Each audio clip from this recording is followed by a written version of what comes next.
Right. మనతో పాటు SFI నాయకులు ఉన్నారు, స్టూడెంట్ ఫెడరేషన్ ఆఫ్ ఇండియా నాయకులు. అందరూ కూడా ఇక్కడ రోడ్డెక్కి మా విద్యా భవిష్యత్తుని కాపాడాలి అని చెప్పేసి కూడా ఆవేదన వ్యక్తం చేస్తున్న పరిస్థితి. మాట్లాడించే ప్రయత్నం చేద్దాం. వాళ్ళ డిమాండ్స్ ఏంటి, అసలు ఎందుకు వీళ్ళు రోడ్డెక్కాల్సి వచ్చింది, గవర్నమెంట్ ఏం చేస్తుంది వీళ్ళ విషయంలో అనేది కూడా మాట్లాడించే ప్రయత్నం చేద్దాం. అన్నా నమస్తే. నమస్తేనా. ఏం చెప్పదలుచుకున్నారు అసలు ఈ నిరసన ద్వారా?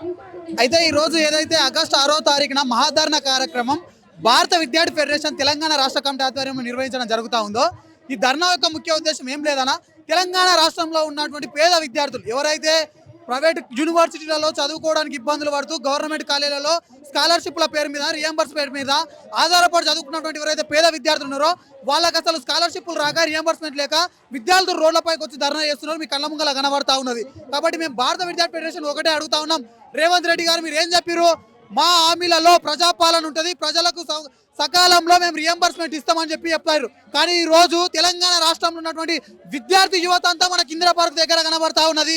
వేల మంది విద్యార్థులు వచ్చి ధర్నాలో పాల్గొంటా ఉన్నారు. వాళ్ళందరి ముఖ్య ఉద్దేశం ఒకటే, మీరు ఏదైతే ఎన్నికల మేనిఫెస్టోలో ఇచ్చిర్రో రియంబర్స్మెంట్ విడుదల చేస్తాం, విద్యకి సంబంధించినటువంటి 15% రిజర్వేషన్ కేటాయిస్తామని చెప్పారు. కానీ ఈ రోజు ఎక్కడ ఉన్నదని చెప్పి అడుగుతా ఉన్నాం. ఈ రోజు 8% మాత్రమే విద్య కేటాయిస్తా ఉన్నటువంటి పరిస్థితి.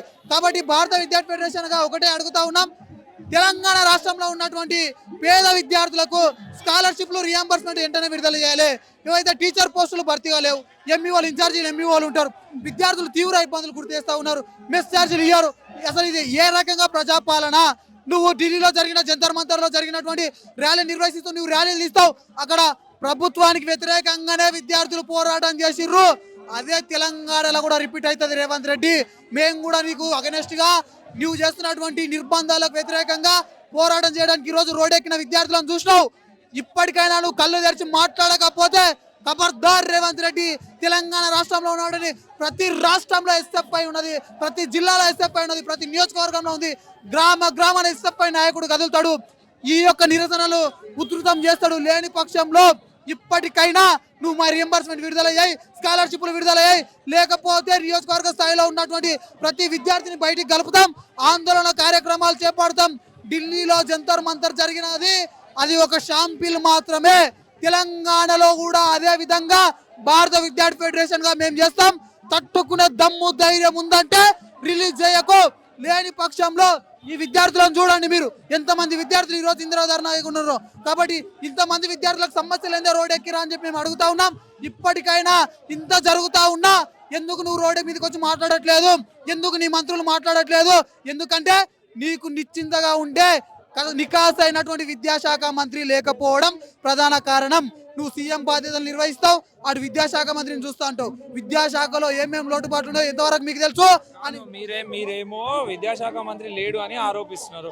ఆయననేమో విద్య విలువ నాకు తెలుసు కాబట్టి నా దగ్గర పెట్టుకున్న విద్యాశాఖని అని చెప్పేసి ఆయన మాట్లాడుతున్నారు. నిజంగా నీకు విద్య విలువ తెలుసుంటే, నువ్వు నిజంగా ఒక పేద మధ్య తరగతి కుటుంబంలో నుంచి పుట్టినోడు అయితే ఈ రోజు ఇంతమంది పేద విద్యార్థులను నువ్వు బయటికి రోడ్డు మీదకి ఎక్కియవు.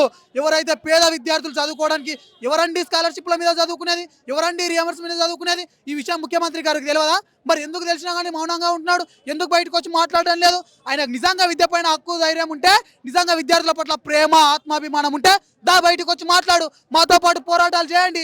ఎందుకు మీ రియంబర్స్మెంట్ అనేది మీ చేతుల పని కదా, మీరు అనుకుంటే ఎంతసేపట్లో అయిపోతుంది. డబ్బులు లేవంటారు, ఏమనంటే డబ్బులు లేకపోతే ఇన్కమ్ సోర్స్ జనరేట్ చేసుకోవడమే కదా రాష్ట్ర ముఖ్యమంత్రి పని. తెలంగాణ రాష్ట్రం ఏర్పడ్డప్పుడు మన తన కోట్ల రూపాయలు ఉన్నాయా?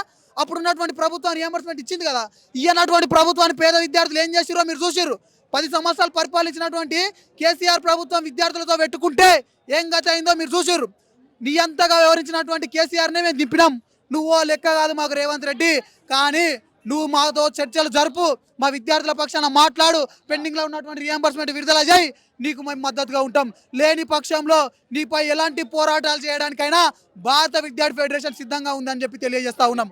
ఇక్కడ మనం ఒక విషయం మాట్లాడుకోవచ్చు. విద్యార్థులలో చాలా మందికి ఓటు హక్కు లేదు కదా, వాళ్ళకి ఫీజు రియంబర్స్మెంట్ ఇచ్చినా మనకేం లాభం, వాళ్ళ ఓటు హక్కు వచ్చినప్పుడు ఆలోచించవచ్చు కదా అనే ఉద్దేశంలో వాళ్ళు ఉండొచ్చు కదా.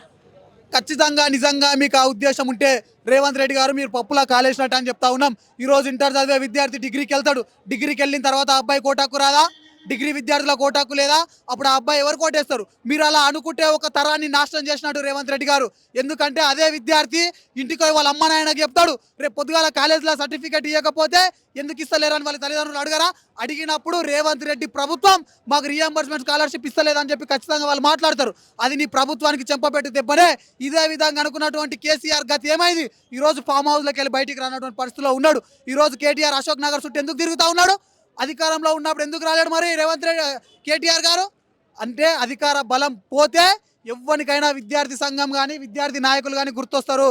కాబట్టి విద్యార్థి సంఘాల నాయకులుగా ఎస్ఎఫ్ఐ భారత విద్యార్థి ఫెడరేషన్ ఎస్ఎఫ్ఐగా రేవంత్ రెడ్డిని ఒకటే అడుగుతా ఉన్నాం, నువ్వు వెంటనే రీఎంబర్స్మెంట్ విడుదల చేయకపోతే, స్కాలర్షిప్లు విడుదల చేయకపోతే నీకు తొందర లోపలనే గుణపాఠం భారత విద్యార్థి ఫెడరేషన్గా చెప్తామని తెలియజేస్తా ఉన్నాం.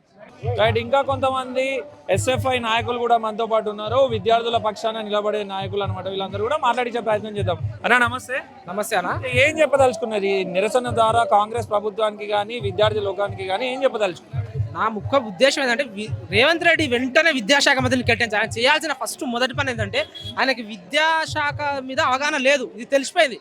గత 3 సంవత్సరాల నుంచి ఆయనకు విద్య మీద అవగాహన ఉందా లేదని తెలిసిపోయింది. ఎందుకంటే ఆయన నేను చదువుకున్నా, నాకు విద్యాశాఖ గురించి తెలుసు అంటుంది కదా, అది ఈరోజు మీరు చూస్తున్నారు. విద్యాశాఖ గురించి తెలిస్తే ఈరోజు మేము రోడ్ల నుండి రావాల్సిన అవసరం మాకు లేదు. సో మీరు చేయాల్సిన మొదటిది ఏంటంటే విద్యాశాఖ మంత్రిని కేటాయించి కనీసం విద్యాశాఖలో ఉన్న లోపాలని సరిచూసుకోనికి ఒక అవకాశం ఉంటుంది.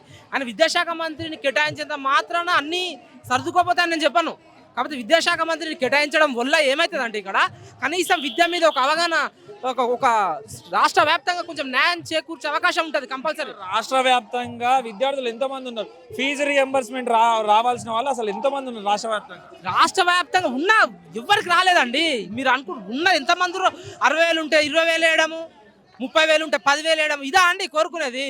నీకు ఫీజు రీఎంబర్స్మెంట్ రాకనే కదా ఇప్పుడు కంపల్సరీ. నేను ఏం చెప్తున్నానంటే దయచేసి ఉన్న తెలంగాణలో మీరు వెళ్ళి అడగండి, నేను కాదు, మీరు వెళ్ళి అడగండి స్కూళ్ళల్లో మీకు ఫీజు రీఎంబర్స్మెంట్ ఉందా అని అడగండి. ఒకవేళ 100% ఉంది అంటే నేను ఇంకా ఒకసారి మీ మైక్ దగ్గర రాను, మాట్లాడాను. సో నా స్ట్రేట్ క్వశ్చన్ ఏంటంటే లేదు, వీళ్ళు చేయలేదు, ఇంకా బకాయిలు అట్లే ఉన్నాయి. మేము ర్యాలీ చేసినాము, అన్నీ చేసినాము, అయినా గవర్నమెంట్ ఇంకా తన బుద్ధిని మార్చుకుంటలేదు. దయచేసి గవర్నమెంట్ తన ఆలోచన మార్చుకొని 8,000 కోట్లు ఇంకా బకాయిలు ఉన్నాయంటే సిగ్గుచేటు. కాంగ్రెస్ పాలన ప్రజల పాలన కాదు, పేదల పిన్నిట శాపమైంది. విద్యార్థులకి కనీస సౌకర్యం లేని హాస్టళ్ళు లేవు, బాత్రూమ్ లేవు, ఉమెన్స్కి లీటర్ చెప్తున్నా కదండి. దయచేసి నేను ఏం చెప్తున్నా అంటే దయచేసి రేవంత్ రెడ్డి గారు మీరు వెంబడే విద్యాశాఖని కేటాయించి ఫీజు వెంటనే విడుదల చేయాలని మేము కోరుతున్నాం. అలాగే ఉద్యోగాలు లేవు, వైద్యం లేదు, గవర్నమెంట్ హాస్పిటల్ చూస్తే అన్ని హోల్స్, అసలు డాక్టర్లు లేరు. అసలు మీరు ప్రైవేటీకరణ చేసి తెలంగాణ విద్యా వ్యవస్థను సర్వనాశనం చేసిరు. సో దయచేసి ఇప్పటికైనా మీరు private bill, already KCR government private bill పెట్టి విద్యార్థులకి అన్యాయం జరిగింది. ఈ రేవంత్ రెడ్డి వచ్చి ప్రైవేట్ బిల్లుకి ప్రోత్సాహంగా స్కూళ్ళు, కాలేజీలు అన్ని గవర్నమెంట్ కాలేజీలు, మీరు ఇంతవరకు గవర్నమెంట్ కాలేజీలకి వెళ్ళలేదు, చూడలేదు. ఇంతవరకు ఫీజు సర్టిఫికేట్ల కోసం పోతే గవర్నమెంట్ కాలేజీలో కూడా పైసలు అడుగుతారు. సార్ ఏది మీ ఫీజు మీద రాలేదని ఎక్కడ వెళ్ళాలి? పేద ప్రజలకు మీరు ఏం చెప్పదలుచుకున్నారు? మీరు కాంగ్రెస్, నేను కూడా ఒక మిడిల్ క్లాస్ అంటారు, మీరు మిడిల్ క్లాస్ అంటారు, మరి మిడిల్ క్లాస్ వాళ్ళ పరిస్థితి ఏంది అర్థం చేసుకుంటారు? పేద బడుగు బలహీన వర్గాలకే అండి చదువు విద్య అందించని ఒక ముఖ్యమంత్రి ఉంటే ఎంత, లేకుంటే ఎంత? మీరు ఎమ్మటే రాజీనామా చేయాలి మేము కోరుకుంటాం. ఏంటంటే విద్యాశాఖ మంత్రి అయినా కేటాయించండి, ఎంతగానో మేము చెప్పాలి. విద్యార్థులు చదువండి, కనీస విద్యా వైద్యం లేని ఒక గవర్నమెంట్ ఉంటే ఎంత, ఉడితే ఎంత? ఎన్ని జనాలు ఇంతగానం చూసి విరక్తి చెందుతారు. దయచేసి రేవంత్ రెడ్డి గారు మీరు వెంటనే గవర్నమెంట్ విద్యార్థుల క్షమాపణ కోరుతూ మీరు విద్యాశాఖ మంత్రిని కేటాయించి ఎమ్మటే ఫీజు బకాయిలు ఏవైతే ఉన్నాయో ఫీజు రీయింబర్స్మెంట్, స్కాలర్షిప్లు మీరు వెంటనే విడుదల చేయాలి. దయచేసి రేవంత్ రెడ్డి గారు పేదల పక్షాన నేను ఉన్నాను మీరు అంటున్నారు కదా, మీరు ప్రూవ్ చేసుకోండి. మీరు విద్యా వ్యవస్థ నాకు తెలుసు, విద్యాశాఖ మంత్రి నా దగ్గర ఉందంటారు కదా, దానికి ఏంది? మీరు ప్రూవ్ చేసుకోండి, రిలీజ్ చేయండి, స్కాలర్షిప్ రిలీజ్ చేయండి, ఫీజు మెంట్ రిలీజ్ చేయండి, అప్పుడు తెలుస్తుంది కదా మీరు. సో దయచేసి రేవంత్ రెడ్డి గారు మీరు ఈ విద్యా వైద్యాన్ని ఎప్పుడైతే గవర్నమెంట్ సద్వినియోగం ఉపయోగపడుతుందో ఆ తెలంగాణ బాగుపడుతుంది, రాష్ట్ర ప్రజలకి మంచి జరుగుతుంది. దయచేసి ఈ గవర్నమెంట్ దీన్ని స్పందించి వెంటనే దీన్ని చర్య తీసుకోవాలని కోరుకుంటున్నాం. Thank you. రైట్, మనతో పాటు ఎస్ఎఫ్ఐ నాయకులు నాగరాజ్ గారు కూడా ఉన్నారు, ఒకసారి మాట్లాడించే ప్రయత్నం చేద్దాం. అన్న నమస్తే. నమస్తే అన్న. ఏంది విద్యార్థులు ఎదుర్కొంటున్న సమస్యలు ఏందన్న? ఒకటి, ఈరోజు హైదరాబాద్లో ఎస్ఎఫ్ఐ రాష్ట్ర కమిటీ ఆధ్వర్యంలో ఇందిరా పార్కులో విద్యార్థుల మహాధరణ నిర్వహిస్తా ఉన్నాం. ఈ మహాధరణ డిమాండ్ ఏంటంటే ఈ రాష్ట్రంలో పెండింగ్ స్కాలర్షిప్ ఫీజు రింబర్స్మెంట్ 10,500 కోట్ల రూపాయలు ఉంది. ఈ నిధులు విడుదల చేయాలని డిమాండ్ చేస్తూ ఉన్నాం. అలాగే విద్యార్థులు హాస్టల్లో చదువుకున్న విద్యార్థులకి మెస్సు కాస్మెటిక్ ఛార్జీలు పెంచాలని డిమాండ్ చేస్తున్నాం. పాఠ్య పుస్తకాలు విడుదల చేయాలని డిమాండ్ చేస్తున్నాం. టెక్స్ట్ బుక్లు ఇవ్వాలని డిమాండ్ చేస్తున్నాం. అలాగే ఇతర అనేక సమస్యలు ఉన్నాయి. ఈరోజు విద్యార్థులు ఆత్మహత్యలు చేసుకుంటున్నారు, చదువుకోలేని పరిస్థితులు ఏర్పడుతున్నాయి. కాబట్టి రాష్ట్ర ముఖ్యమంత్రి గారేమో ఈ ముఖ్యమంత్రి గారే విద్యాశాఖ మంత్రిగా ఉండి ఈ సమస్యలు నాయి కాదు, ఈ ప్రభుత్వానికి కాదంటే వ్యవహరిస్తూ ఉన్నారు. మరి మీరు బాధ్యతగా లేకపోతే మేము ఎవరిని అడగాలి? విద్యాశాఖ మంత్రిగా ఒక్కసారైనా రివ్యూ చేశారా ఈ రాష్ట్ర ముఖ్యమంత్రి గారు? 2.5 సంవత్సరాల అధికారంలోకి వచ్చి అవుతున్నా 2.5 సంవత్సరాల కాలంలో ₹1 కూడా నిధులు ఇవ్వలేదు. ₹1 ఫీజు రియంబర్స్మెంట్ ఇవ్వకుండా, ₹1 స్కాలర్షిప్ ఇవ్వకుండా మరి ఎట్లా చదువుకోవాలి పేద విద్యార్థులు? 14 లక్షల మంది ఎవరు ఈ విద్యార్థులు? స్కాలర్షిప్ పొందేది ఎవరు? రియంబర్స్మెంట్ పొందేది ఎవరు? ఎస్సీలు, ఎస్టీలు, బీసీలు, మైనారిటీలు, అలాగే దివ్యాంగులు, ఇతర పేద కుటుంబాల విద్యార్థులు. మరి ఈ విద్యార్థులకైనా డబ్బులు ఉన్నాయా? ఈ విద్యార్థులు ప్రభుత్వం ఇవ్వాల్సిన స్కాలర్షిప్ ఇవ్వకపోతే, రియంబర్స్మెంట్ ఇవ్వకపోతే మెడికల్ విద్య ఎట్లా చదువుకుంటారు? ఇంజనీరింగ్ విద్య ఎట్లా చదువుకుంటారు? స్కాలర్షిప్లు లేకపోతే అసలు విద్యార్థులు డ్రాప్ అవుట్ అయ్యి వెళ్ళిపోతున్నారు. అమ్మాయిలు ఇతర మధ్యలోనే చదువులు ఆప్ చేసి ఏదో ప్రైవేట్ ఉద్యోగాలు పోతున్నారు. అందుకే ఈ రాష్ట్రంలో విద్యార్థుల భవిష్యత్తుని మధ్యలోనే కట్ చేస్తుంది కాంగ్రెస్ ప్రభుత్వం. ఈ రేవంత్ రెడ్డి గారు మేము ఒకటే డిమాండ్ చేస్తున్నాం. ఈ 2.5 సంవత్సరాల్లో మీరు పెండింగ్ పెట్టిన ఫీజులు గత ప్రభుత్వాన్ని ఇస్తే ఇవ్వండి, లేకపోతే లేదు. అది కూడా ఇవ్వాల్సిన బాధ్యత మీదే. కానీ మీరు వచ్చిన తర్వాత అధికారంలోకి వచ్చిన డబ్బుల్ని ఎందుకు ఇవ్వరు?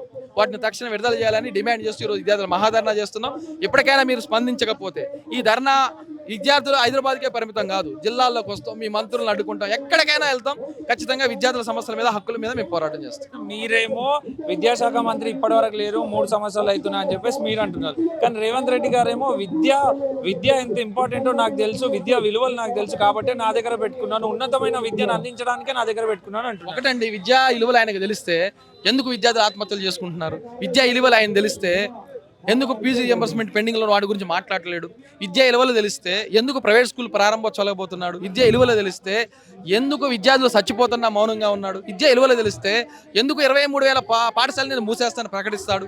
విద్యా విలువలు తెలిస్తే ఇప్పటికీ గురుకులాల్లో ₹1 కూడా విద్యార్థులకు మెస్ ఛార్జీలు రాలేదు. గత 6 నెలల నుంచి ఎందుకు ఇచ్చేస్తాడు? కాబట్టి విద్యార్థులు విలువలు తెలియడం అంటే కేవలం కమిషన్లు తీసుకోవడం కాదు, డబ్బులు తీసుకోవడం కాదు. యంగ్ ఇండియా స్కూల్స్ అన్నావు నువ్వు ముఖ్యమంత్రి గారు, ఎక్కడ కట్టావు? ఎక్కడ ప్రారంభించావు? నీ కొడంగల్లో ప్రారంభించావా? నీ ఉప ముఖ్యమంత్రి నియోజకవర్గం మధ్యలో ప్రారంభించావా? ఎక్కడ ప్రారంభించలేదు. కాబట్టి ఇది మొత్తం కూడా ప్రభుత్వం తప్పుదారి పట్టించే ప్రయత్నం చేస్తుంది తప్ప ఏరేది కాదు. ముఖ్యమంత్రి గారు జెన్యూన్గా బాధ్యతగా వ్యవహరించాలి, బాధ్యతగా విద్యార్థుల సమస్యలు పరిష్కరించాలని డిమాండ్ చేస్తుంది. ఒకవేళ ప్రభుత్వం చెల్లించకపోతే లేదా స్పందించకపోతే ఎస్ఎఫ్ఐ తర్వాతి స్టెప్స్ ఏముంటుంది? అందుకే ఏం చెప్తున్నంటే ఇప్పుడు హైదరాబాద్కే పరిమితం అయ్యాం. రేపు జిల్లాల్లో ఆందోళన చేస్తాం, జిల్లాల కలెక్టరేట్ల ధర్నాలు చేస్తాం, మంత్రులు ఎమ్మెల్యేల ఇంటి ముందు ధర్నాలు చేస్తాం, ముఖ్యమంత్రిని గారు కూడా అడుగున అడ్డుకుంటాం, స్పందించేంత వరకు ఎంటబడతాం. అలా నమస్తే. నమస్తే అండి. ఏం చేయబోతుంది ఎస్ఎఫ్ఐ? ఈ రోజు మీరు చేసే ధర్నా ద్వారా ప్రభుత్వం స్పందించకపోతే తదుపరి కార్యాచరణ ఎట్లా ఉండబోతుంది? 100% చెప్తా ఉన్నాం. రేవంత్ రెడ్డి గారికి సూటిగా చెప్తా ఉన్నాం. మేము ఆల్రెడీ ఢిల్లీలో పోరాటం చూసిండు. తెలంగాణ రాష్ట్రం అంటేనే పోరాటాల గడ్డ. అసలు ఇక్కడ యువతే ఒక పెద్ద ఆయుధాల్లా పనిచేస్తారు. తెలంగాణ రాష్ట్రం ఏర్పడినటువంటి పోరాటం ఎట్లుంటుందో ఆల్రెడీ రేవంత్ రెడ్డి గారికి తెలుసు. కాంగ్రెస్ ప్రభుత్వాన్ని 10 సంవత్సరాల అధికారం రాకుండా బొందబెట్టినటువంటి చరిత్ర నేడు తెలంగాణ రాష్ట్ర విద్యార్థులది. తెలంగాణ రాష్ట్రాన్ని సాధించిన ఘనత తెలంగాణ రాష్ట్ర విద్యార్థులది. మరి ఇవాళ మేము రాష్ట్రాన్ని సాధించిన చరిత్ర మాకుంది. ఇవాళ గతంలో వీరి యొక్క ఎవరైతే వీళ్ళని రాజకీయ నాయకుని ఎదిగించినటువంటి చంద్రబాబు నాయకునికి తెలుసు, ఉమ్మడి ఆంధ్రప్రదేశ్లోనే గద్దె దింపిన చరిత్ర విద్యార్థులదని. కాబట్టి ఈ సందర్భంగా మేము చాలా స్పష్టంగా చెప్తా ఉన్నాం. రేవంత్ రెడ్డి గారు కనుక ఇదే పద్ధతిలో కనుక ఉంటే, ఈ పెండింగ్ స్కాలర్షిప్ రియంబర్స్మెంట్ విడుదల చేయకపోతే రేపు రానున్న రోజుల్లో మా విద్యార్థుల యొక్క శక్తి, దమ్ము, ధైర్యం అంటే మా విద్యార్థి సంఘాల యొక్క పోరాట స్ఫూర్తి ఏందో చవి చూస్తాం. నువ్వు పక్కా ఇవాళ మేము చెప్తా ఉన్నావు, మా స్కాలర్షిప్ మేము అంటున్నావు ఇవ్వడం లేదు, కానీ 3 సంవత్సరాల కాలంలో మీ ప్రభుత్వంలో ఉన్న ఎమ్మెల్యేలు, మినిస్టర్ల జీతాలు ఎక్కడన్నా ఆపారా అని చెప్పేసి మేము అడుగుతా ఉన్నాం. మీ జీతాలు ఆపరు, మీ మెయింటెనెన్స్ ఆగాయి, మీ కాంట్రాక్ట్ వర్కర్ల ఏవైతే నిధులు ఆగాయి, కానీ మా చదువుకునే విద్యార్థుల స్కాలర్షిప్ రియంబర్స్మెంట్ ఎందుకు ఆపుతున్నారని చెప్పేసి మేము అడుగుతా ఉన్నాం. మాటి మీరు అంటా ఉన్నారు ఇవాళ యువత అంతా మాతోనే ఉంది, యువకులందరూ నా కాంగ్రెస్ ప్రభుత్వంతో ఉన్నారని చెప్పి గొప్పలు చెప్తా ఉన్నారు. నేను సూటిగా అడుగుతా ఉన్నా, మీ యువత ఎట్లా మీతో ఉందని చెప్పేసి మీ సందర్భంగా అడుగుతాను. మీరే స్కాలర్షిప్ రియంబర్స్మెంట్ ఇచ్చారని ఉన్నారా? ఇవాళ జెన్జీ నాతో ఉందంటారు. ఇవాళ తెలంగాణ రాష్ట్రంలో ఉంది మొత్తం జెన్జీ స్టూడెంట్స్ మొత్తం కూడా నీ స్కాలర్షిప్ రియంబర్స్మెంట్ వరద బాధితులే. నువ్వు స్కాలర్షిప్ రియంబర్స్మెంట్ ఇవ్వకుండా మొత్తం విద్యార్థులు 14 లక్షల మంది ఎస్సీ ఎస్టీ బీసీ విద్యార్థులు మొత్తం కూడా నువ్వు అన్నటువంటి జెన్జీ విద్యార్థులే. మరి ఆ జెన్జీ నీతో ఎట్లా ఉన్నారు? నువ్వు స్కాలర్షిప్ ఇవ్వకుండా ఉండడం వల్ల, వాళ్ళ చదువు మధ్యలో ఆగిపోవడం వల్ల నీతో ఉన్నారా? వాళ్ళకి ఇస్తున్నటువంటి ఉద్యోగాలు ఇవ్వకపోవడం వల్ల, వృత్తి ఇవ్వకపోవడం వల్ల నీతో ఉన్నారా? ఎట్లా నీతో ఉన్నారో ఒకసారి నువ్వు ఆత్మవిమర్శనం చేసుకోవాలి. మేము చెప్తా ఉన్నాం, ఏదైతే పెండింగ్లో ఉన్న స్కాలర్షిప్, రియంబర్స్మెంట్, మెస్, కాస్మోటిక్, అదేవిధంగా బెస్ట్ అవైలబుల్ స్కూల్ బకాయిలు విడుదల చేయకపోతే రేపు రానున్న రోజుల్లో చలో లాంగ్ మార్చ్ ఏర్పాటు చేస్తా ఉన్నాం. రేపు ఏదైతే ట్యాంక్ బండ్ నుండి ఆనాడు తెలంగాణ పోరాటాన్ని తలపించేటువంటి పద్ధతిలో విద్యార్థులంతా రోడ్డెక్కుతాం, లాంగ్ మార్చ్ నిర్వహిస్తాం, నిన్ను గద్దె దింపే విధంగా మా పోరాటాలు ఉధృతం చేస్తామని చెప్పేసి ఈ సందర్భంగా హెచ్చరిస్తా ఉన్నాం. దాని మరో జెన్జీ ఉద్యమం రాబోతుంది మీరు పట్టించుకోకపోతే అని కాంగ్రెస్ గవర్నమెంట్ కి చెప్పకనే చెప్తున్నారా? 100% చెప్పకనే కాదు, డైరెక్ట్ అంటా ఉన్నాం. జనాల్పా జెన్జీ మొత్తం కలిసినాం. ఇక్కడ మీరు చూసే ఉంటారు వెనక విద్యార్థులందరూ, జనాల్పా జెన్పీ విద్యార్థులందరం కూడా 14 లక్షల మంది నీ స్కాలర్షిప్ వర్ధబాధితులుగా ఉన్నాం. ఈ 14 లక్షల మందిని రోడ్డు ఎక్కుతాం. ఈ 14 లక్షల మంది మా 10,500 కోట్ల పెండింగ్ నిధులు సాధించేంత వరకు మా పోరాటం కొనసాగుతుంది. దాని ప్రతిఫలాలు ఎలా ఉంటాయో చవి చూస్తామని చెప్పేసి హెచ్చరిస్తా ఉన్నాం.